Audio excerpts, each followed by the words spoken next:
Vampire the Masquerade Bloodlines. A few months ago, someone who I really respect said this was one of his favorite games of all time, which threw me for a loop, because it's a vampire game? I don't know, I hadn't heard of this game, but apparently it's a classic, according to those who played it when it came out in 2004. So not really knowing what to expect, I knew that it was an RPG and you could pick a class and all that, but that was about as much as I knew going in. I decided to play it, and I have to say I get it. I understand why this game is so loved, but I also understand why this game is so quote-unquote underrated. Because actually, it had really, really great reviews when it came out, except it was almost completely broken. The developers behind the game basically had to rush the game, I think due to financial issues. And maybe some of you might be surprised to know the developers behind this game were Troika Games. This was the video game developer behind the first Fallout game, and Vampire the Masquerade Bloodlines was the last game that they made. So since it was rushed, it was incredibly buggy, and while critics praised everything else about the game, all the story, the visuals, everything, they had to warn people, and it had to reflect in their score that the game was basically completely broken. But the people who loved this game so much are also the ones who make it playable today, because an unofficial patch came out for the game, which is really, it's required. If you're gonna play this game now, you gotta download this unofficial patch. Or is it official patch? I'm not sure. I think it might have even been made by some of the guys who originally made the game. I'm not completely sure on that, but I'll leave a link to the unofficial patch in the description, so that if you see my review, now you want to play the game, you gotta download that. So when I played the game, the visuals obviously didn't astound me. I mean, this game came out in 2004, so it's hard for me to bring up a frame of reference of how I think the game looks, but in my mind, it doesn't matter. It doesn't matter if it looked amazing in 2004, because now it doesn't look great. It looks pretty bad, and that's the experience you're gonna have if you're gonna go play this game for the first time, and there's no way to stop you from feeling like that. Just because it came out in 2004 doesn't really mean you can appreciate how it looks when you've played 2015 games, you know? And I will say, even with the patch that I was talking about, the frame rate could be unstable for me, which it really shouldn't be. Although it was mostly just a problem when I was recording. It was at 60 all the time, apart from when I was recording for this review. There was also some weird reflections, and I had a couple of save file issues. Once or twice when I loaded up the game, my most recent save wouldn't be there.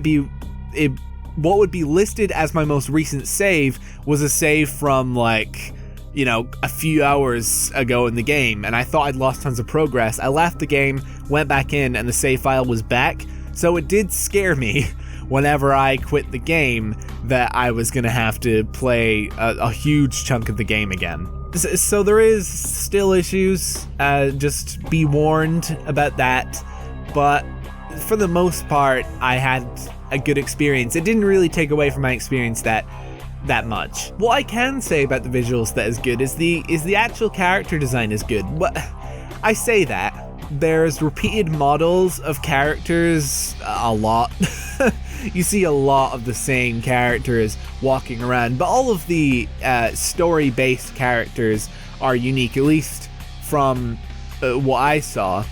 And they're well designed. I liked how they looked as a reflection of their character. And if I'm to talk about the mechanics, I would compare it mostly to something like Fallout 3, which it makes sense since the Fallout 1 developers were making this game.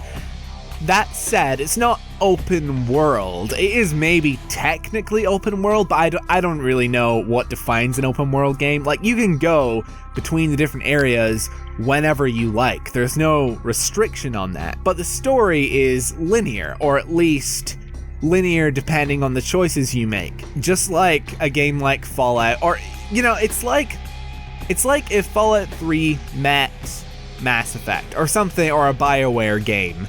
It's a mixture of the two.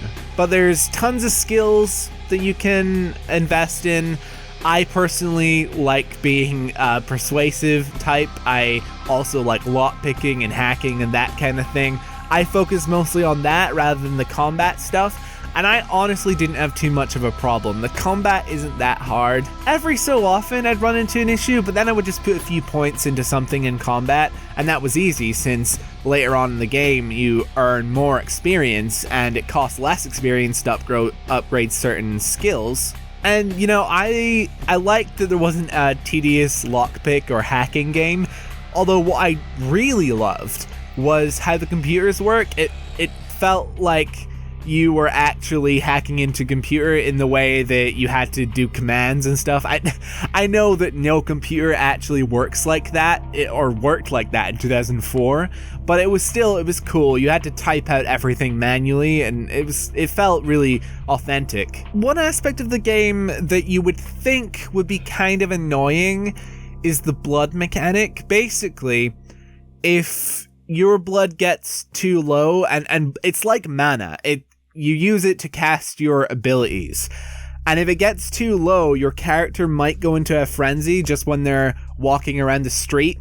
And the reason why that's bad, the reason why you don't want your character attacking civilians, other than the fact that, you know, there's police, is that there's this mechanic called the Masquerade. And I think this is a really interesting mechanic. Basically, all the vampires are sworn to secrecy in the story, and the Masquerade is like a code, or like an organization. I don't even really want to call it an organization, because there isn't really an organization, I don't think, of people like who run the Masquerade. It's like etiquette or ethics within the vampire community, even though there are factions within the vampire world. Everyone seems to agree that the Masquerade is important. And basically the Masquerade is a promise that we won't tell humans that vampires exist. So in the game, you have 5 Masquerade points, and anytime that you violate the Masquerade, so that could be when you're drinking a civilian's blood and another civilian sees you, then you lose a Masquerade point. And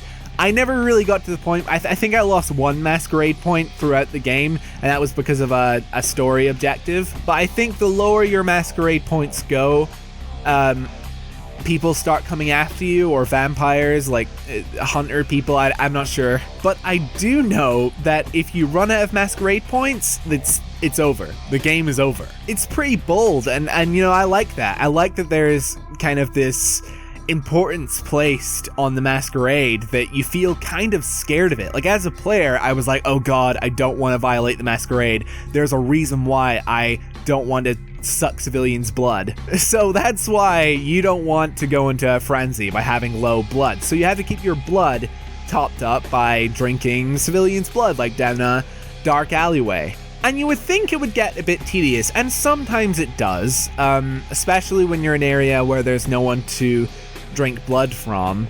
And I would also find that I would drink the blood of my enemies when I was fighting them a lot, and it would just take up a lot of time sometimes. But other than that, it was surprisingly not annoying.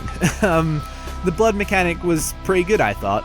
They even have a really comedic twist to the blood mechanic as well, where certain people's blood is more valuable. Like, if you drink the blood of the homeless or the poor or something, you get less blood from them, and sometimes, and it depends on the class you pick, because you might pick like a really posh character, then sometimes they're sick when they have too low class blood, which is hilarious. And not only that, the blood mechanic actually gives a mechanical use for prostitutes in the game, which is funny because A lot of games have prostitutes, weirdly, even though all it does is like fade to black or something like that. But in this game, you pay for a prostitute, they take you to like an alleyway or to a secluded spot, and then your character drinks their blood. I like that. It feels like they're making fun of the fact that you can buy prostitutes in a game. Like, it's kind of ridiculous, but they also make a mechanical use for it. How do I know that prostitutes are used that way? I lucky guess. I definitely didn't try it. The story of the game's good. There's a lot of different factions, and there's a lot of lore behind the vampire world. It's really quite rich. Anyone that knows Fallout knows that Troika games are good world builders. But there are different factions in the game that you can side with, and I actually genuinely had a hard time picking which side I wanted to go on, because when you talk to one side of the faction, the people in that faction, they'll tell you one thing, and some other people from another faction will tell you another, and you have to go through the dialogue trees, and it gives you an incentive to go through the dialogue trees to find out what is really going on. And for me, I enjoyed the fact that it wasn't a typical evil versus good choice. Fallout 3. The side missions are great too, although maybe I'm just spoiled by The Witcher 3, but I felt like there was no point in doing them other than to get experience. I mean, they're enjoyable and the characters in them are fun and cool, but again, I think I might be spoiled by Witcher 3. The dialogue is written so well. The characters are just so charming and so funny and so likable, and they're really, really well voice acted. I really, really enjoyed the story of this game, mostly due to the performance of the voice actors and the character development. It was great. So after playing Vampire, I can absolutely see why someone would say it was their favorite game of all time. I don't know if I could put it on that kind of pedestal. Maybe if I had played it in 2004, I would be able to say, yeah, this is one of my favorite games of all time. But my actual experience with the game doesn't exceed my experience with more modern games. That's just, unfortunately, the hard truth of it. And I've always been someone to say that things should not get extra points just because they're old. If they have a nostalgia factor for you, that's different. But I shouldn't grade this game based on the fact that it came out in 2004. I should grade it based on the experience I had with it, because frankly, that's all that matters. And despite it coming out in 2004, I really, really liked it. And I would say it's maybe near the top of one of my favorite games of all time, but I wouldn't even say it's in like the top 10. Maybe like 15 or something, you know, around there. I can also see the inspirations that Bethesda took when they made Fallout 3 and Oblivion. I genuinely think they took a lot from Vampire. And the Fallout games and Bethesda games in general are absolutely among my favorite that I've ever played. So in terms of the game chart, I think I will put it below Arkham Knight, just because Arkham Knight is such a great game. But definitely above Nico, quite a ways above Nico. That gap between Batman Arkham Knight and Nico is pretty massive. A lot of things can go in there, and Vampire is one of them. Seriously though, if you love the modern Fallout games, if you like stories with a lot of politics in them, like Mass Effect or any BioWare game, really, and a little bit like Fallout New Vegas as well, then I would definitely recommend checking out this game. It's only available on PC, but I was about to say that you can probably run it, it's a 2004 game, but since it was so buggy, that might not be true. I'm not sure if it was poorly optimized or not. I mean, I had frame rate issues, but it was only when I was recording. I would say buy it at your own risk if you don't have a very powerful rig. But I mean, it's a great game. Anyone who enjoys that type of game should check it out if they feel like they want to take the risk, if they think they've got a powerful enough PC. I never know how to end this shit. Bye.